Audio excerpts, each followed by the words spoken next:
வணக்கம் பிரவீன். அதாவது சென்னை கிண்டி அடுத்த ராமாபுரத்திலிருந்து கிண்டி நோக்கி வரும்போது நந்தம்பாக்கம் பத்மினி கார்டன் அருகே சாலையின் நடுவே குழாய் பதிப்பதற்காக தோண்டப்பட்ட பள்ளத்தில் சிக்கிய வாகனங்களால் நந்தம்பாக்கம் சாலையில் ஒரு கடுமையான போக்குவரத்து நெரிசல் ஏற்பட்டு உள்ளது. இதனால் ராமாபுரம் முகலிவாக்கம் வரை ஆயிரக்கணக்கான வாகனங்கள் அணிவகுத்து நிற்கின்றன. தொடர்ந்து பள்ளத்தில் சிக்கும் வாகனங்களால் பெரும் ஒரு போக்குவரத்து நெரிசல் ஏற்படுகிறது.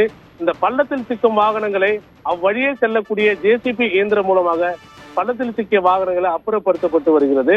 அது மட்டும் இல்லாமல் இருந்த போதிலும் அந்த பகுதியில் நெடுஞ்சாலைத்துறை அதிகாரிகளோ மாநகராட்சி அதிகாரிகளோ யாரும் இல்லாமல் வாகன ஓட்டிகள் ஒரு கடும் அவதி அடைந்து வருகின்றனர். அதிகப்படியாக வாகனங்கள் அந்த பள்ளத்தில் இறங்கி செல்வதால் பள்ளமானது தற்போது பெரிய அளவில் ஏற்பட்டு உள்ளது. தொடர்ந்து வாகனங்கள் செல்லும் போது பெரும் விபத்துகள் ஏற்படும் ஒரு சூழலும் உருவாகியுள்ளது. இதுவரை மாநகராட்சி நிர்வாக அதிகாரிகளும் நெடுஞ்சாலைத்துறை அதிகாரிகளும் அதனை சரி செய்யவில்லை. அந்த பள்ளத்தை மூடி சரி செய்தால் மட்டுமே இந்த போக்குவரத்து சீரடையும் என கூறுகின்றனர் வாகன ஓட்டிகள். பிரவீன், சாலையில் சரியாக சமன்படுத்தப்படாமல் விட்ட காரணத்தால் வாகனம் செல்ல முடியாத சூழல் ஏற்பட்டது. கூடுதல் தகவலுக்கு நன்றி மனோகர்.